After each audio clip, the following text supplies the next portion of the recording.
And after those messages, we are right here in the snowy basement, or snowy outside, but we're safe in the basement here of La Penta. AB Conversation getting rolling. Benzino the hero, and our producer, Rob Jiggity, joining us on the stage today. Jiggity, what's up? Hello, everyone. Good evening. And I'll introduce myself. I think I forgot to do that, but Anthony Carlo, right here. Carlo here. I got my broadcaster voice on today. I don't know what's going on. Young Regga. I'm trying to impress everybody. I like your suit game. Your suit game's on point. Oh yeah, he has to be. Even though it's radio, he really stunning for the YouTube views and the Ustream. Well, you know what? Even though it's radio, you have to understand exactly what Ben just said. We get simulcast on Ustream here, right? So instead of people just getting that opportunity to listen to us, they get to look at us too. So I got to look pretty for the camera, you know. I can't. Even though you're facing the wrong way, even though every episode we see the little bald spot in your head, but thank you. Do I? My gosh! Wait, I have a bald spot? Oh, nah. No, I really want to know this now. I might have to take care of something here. Just for men. Do I have a bald spot? I get some Rogaine for Christmas. Yeah. Do I? Where is it? I don't know. Where is it, Ben? Point it out to me. No, what's that thing where the hair starts? Yeah, that's normal then. That's not a bald spot. Oh, my Are you fault. talking about what do they call that again? I don't know. I have no idea. But Jiggity has been using his wave cream. Let's get it, Robbie. I'm sorry. What is? I hate you. Rob's getting his waves up. His waves? Yeah, his waves. Oh wait, Rob, let me look at your hair. Rob got a fresh line up. Oh my god. They're not coming in yet, but Rob, it looks good. Your waves will come in. Let me ask you a wave season. question. Rob, do you have to comb your hair in circles in order to get it circular? No, you have to brush it down. Brush it at 90-degree angles. I went to high school. So you have to go Rob. Nobody could see you, but unfortunately, in high school, I went to school with these kids who they had hair that they were African Americans, so they had nappy hair, I guess you would call it. You know, so they would comb it in circles, so it'd be like waves in a circle. You know what I'm talking about? Yeah. But they would say it would take so long to get it that way. Yeah. They would have to comb it for hours to get it like that. And I'm thinking to myself, you spend that much time on your hair? Well, you got to.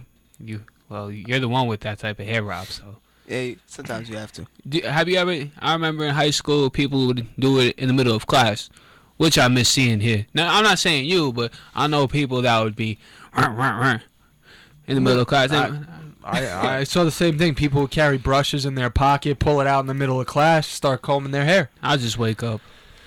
Oh, Benzino, but you have it all. I mean, let's be honest here. Your hair is probably the hair that many people desire to have. Nah. And you have natural highlights. Your highlights are there naturally. Yeah, I always wondered about that. I was going to ask you once. Do you highlight your hair?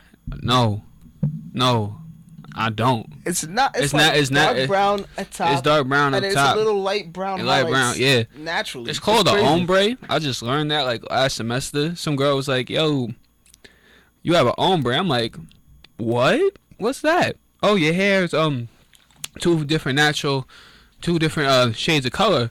You're like, "Yeah, where'd you get it done?" I'm like, "I woke up like this. I woke up like this. I woke up like this." So Ben, when you get up, you just roll out. That's it. I'll take a shower, you know. Well, yeah, but I know. But with your hair, no hair care involved. It's just naturally good. I might use a condition. I don't know what condition it would do. I think I might call your hair voluptuous. Oh nah, I'm an afro, but today an afro. I'm an afro, but today on AB Conversation, this segment is about basketball.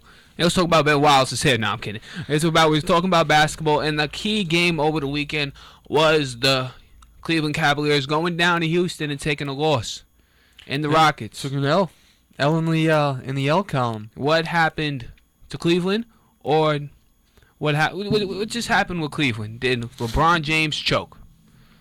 First things first, LeBron took 35 shots. 35. And had 37 points. You should never.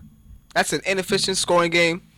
If he took maybe 5 less shots, looked for his teammates more, they could have won that game. LeBron was missing key free throws. LeBron missed key shots. LeBron missed key free throws. Well, here's Crazy. I agree. I mean, he was 3 for 11 from the free throw line. He missed, I believe, 2 crucial free throws in overtime. Unheard of. And he looked at himself in the mirror the very next day. I believe it was on Twitter or Instagram, and he posted a picture of himself looking at himself in the mirror, saying, "I don't know what I don't have the tweet word for word, but something along the lines of I gotta accept what happened and get better from that." But James Harden, hearing those MVP chants, I think he heard them very loud and clear yesterday in his head by showing up LeBron. I mean, he crossed him up. I mean, I don't know if you guys saw that play. LeBron. But he physically showed him up, and then he also had the stat sheet after the game that showed him up. I mean, the guy had hit, first of all, fundamentally, he hit 15 of 18 of his free throws, which is probably way more important than the fact that he scored 33, had 8 rebounds, 5 assists, 3 steals, and 2 blocks. That's half his points coming from nobody defending you, doing your little spiel at the line. Do your little for me. He tips it with his left hand first every time he got the ball. I didn't know. I don't know if he does that. I don't watch Houston Rockets games like that. But I noticed in this game, every time he got the ball, he tipped it and then put it back in his right hand and then put it in his left. I just noticed that. I don't know.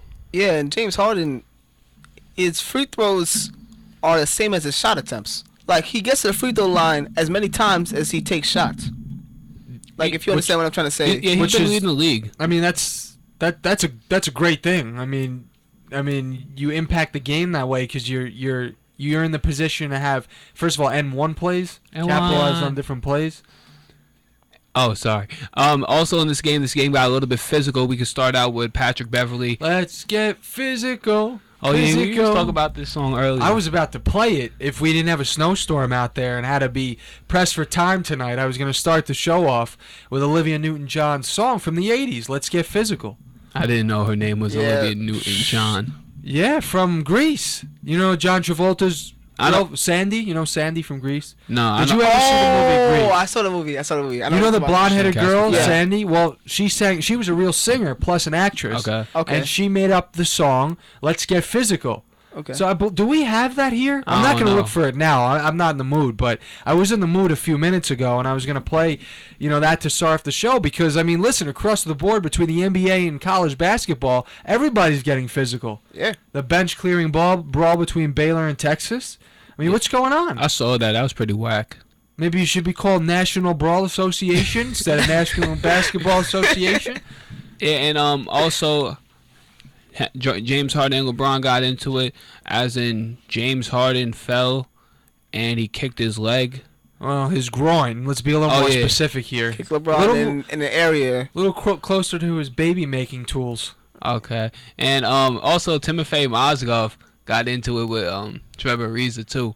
It felt like a playoff game, even though we're in March. And Patrick Beverley was a big igniter in this game with look, when LeBron was driving the lane and he fell on, I believe that's what happened. He fell on Patrick. Yeah. LeBron held him down a little bit. He tried to sun him. And then that's when Patrick fought back, and then everybody came over. But people probably going to try and blame it on Beverley, and it was partially LeBron's fault. Now James Harden is suspended for tonight's game against the Atlanta Hawks, so that's a pretty big blow to the team. No James Harden and no Dwight Howard. Who will be looking to score? We don't know. And the Hawks, even though they had that illustrious game-winning streak during the season, hopefully they can get a win, because no James Harden, no Dwight. Who's a threat? Who's a threat? Trevor Ariza? Barely. KJ McDaniels? He's on the bench. Nah, he's on the bench. He's gonna be nice though. Nah. He's gonna be nice. Look, the fact that the Rockets have made so much progress with James Harden taking over, that's the reason why they've made so much progress, because without Dwight Howard on the floor, and the fact that last year both of them on the floor for a good part of the year, and they couldn't be as dominating as they've been so far this year. I mean, they are in third place, but they're 41-18. That's a pretty good record. I mean, for the Western Conference, if they were in the East, they'd be in second or first place right now. I mean, so, kudos to James Harden for having. I believe he will win the MVP when it's all said and done. As long as he keeps up his consistency with something similar to what he's been doing so far, because LeBron has won it multiple times now, and I think that when somebody new comes along, it's obviously more likely they'll win that. And it's not like he's new, but somebody new meaning he's challenging LeBron for that MVP award. The thing about James Harden though is he's putting up career highs in every stat. Yeah, Career exactly. high steals, career high points, career high assists, career high rebounds. Exactly. Shooting better free throw percentage.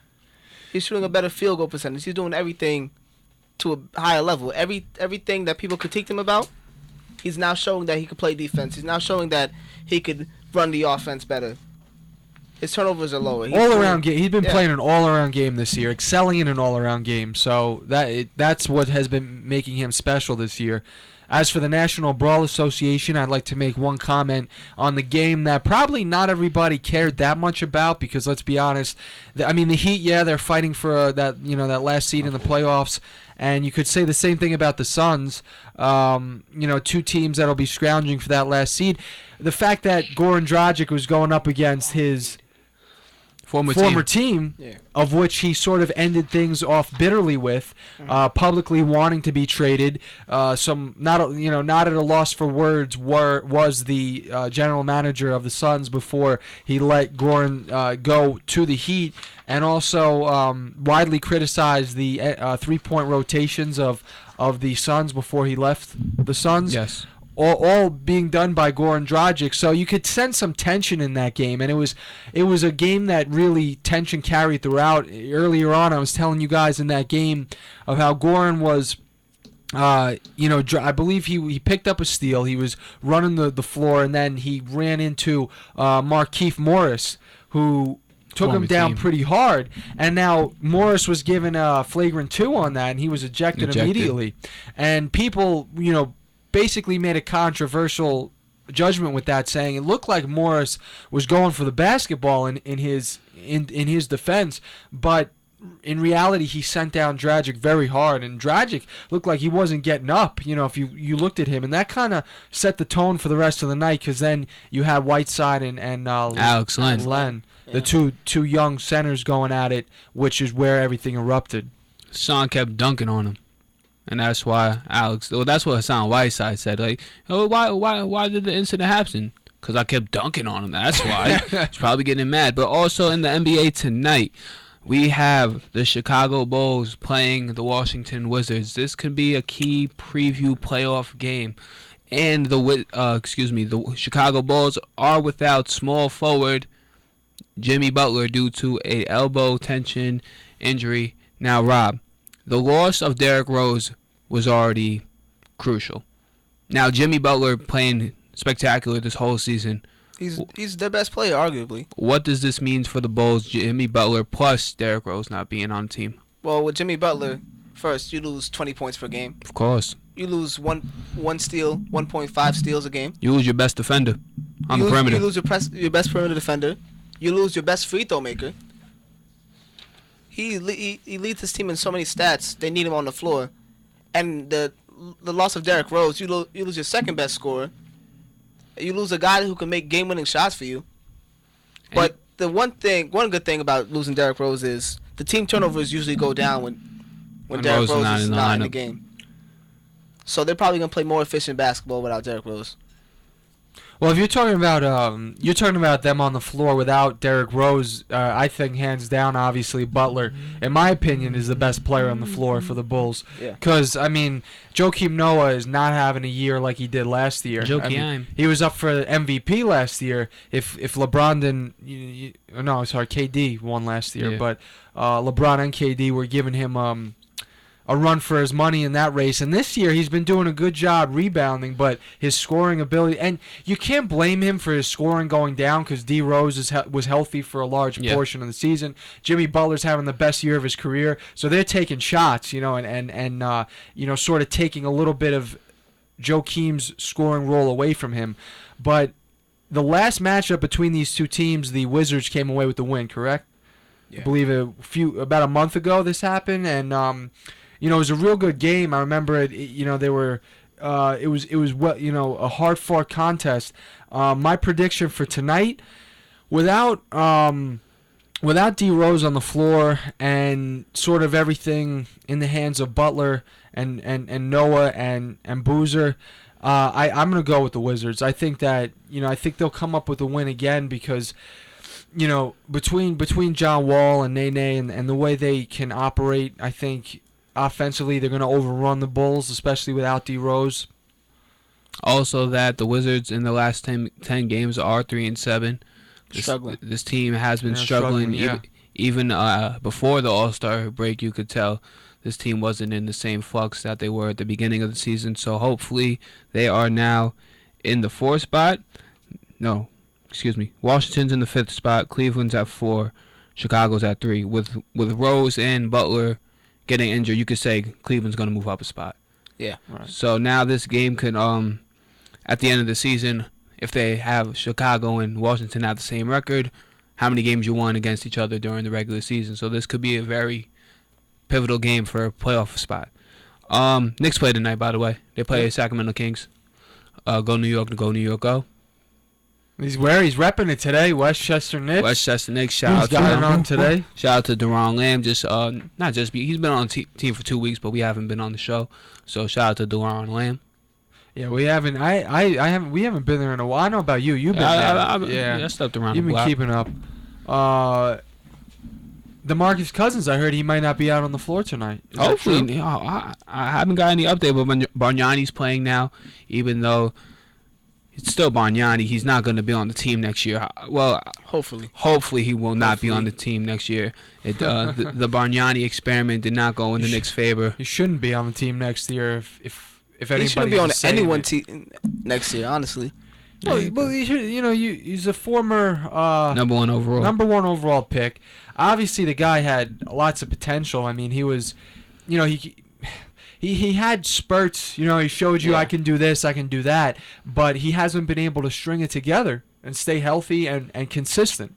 And when you can't stay one or the other, healthy or consistent, and when you do neither, when you can't do both, which he's proven he can't, you're useless. You can't be part of a winning product. Honestly, I think it goes back to what you said last time I was on the show. There's potential and there's greatness. Yeah. And he showed the potential to be great. He ain't great. He showed the potential. He's a 7-footer that could shoot. But He could he score. showed But the potential was over now. He showed the potential, Yeah, but he didn't live up to the potential. Okay. He showed earlier in his career. He did show he had the potential to be great. Yeah. And like Rob was saying, what I alluded to last time, there's a difference between potential and production. That's the difference. Because when you have potential, it means you show spurts of being a productive player. But productive means you consistently show that potential. So that's where the difference lies between somebody like Andrea Bargnani, who's been injury plagued also. One last thing to end the segment off. Brian Shaw was fired today. Fired, yeah. Former Denver Nugget head coach. That experiment didn't work out. They saw he was Phil Jackson's protege. He can run a triangle offense, but that didn't happen, even though he had players like Ty Lawson, Kenneth Faried. It just didn't work out in Denver for him. Now, David West, he is on the Indiana Pacers, and he commented on the Brian Shaw situation saying, "This is BS. No grown-ups on the roster. You can't win without grown-ups." It was Gal's injury. Wilson Chandler, not the player that he lived up to be. Even though he's a solid player, don't get me wrong. Wilson Chandler can be a contributor. Right. But it's Wilson Chandler. Yeah. It just didn't work out for Brian Shaw, and I'm sorry to see that. Kobe wanted Brian Shaw when Phil, instead of D'Antoni, Kobe wanted Brian Shaw to take over the team. So if a player like Kobe Bryant having that, if Kobe Bryant says, "Yo, I want this guy to be my coach," You should get him the guy. You should get the guy. That's a That's ringing 'cause- endorsement from one of the greatest shooting guards ever. First of all, that's basically like Derek Jeter saying, "I want somebody to coach the Yankees." Yeah. And that guy up for the job should be the first on the list, just because Jeter said it, just because Kobe said it. So AB Conversation here, Rob Jiggity, Benzino, Anthony Carlo will continue to roll on through the snow. How about that? We have viewers out there, an audience that we do not want to disappoint. Therefore, we are sacrificing our health and security to be in this station and to bring you all the sports news that we'd like to discuss. So in our next segment, I believe Ben and I and Rob will be discussing our Put Your Money Where Your Mouth Is eventually in the show. But before we get to it, we'll open up next segment with a couple of things I just want to throw at these fellas here. A couple of things I want to pick their brain about. Has to do with the sport of Major League Baseball. Quick things before we get into our segment on Put Your Team Where Your Mouth Is. So you don't want to miss that. Unlock the computer. Yo, Rob. Can you teach me how to Dougie? Students to earn degrees that command respect in the real world. Start your career path today or change direction towards a new profession. Iona's expert academic advisors and top graduate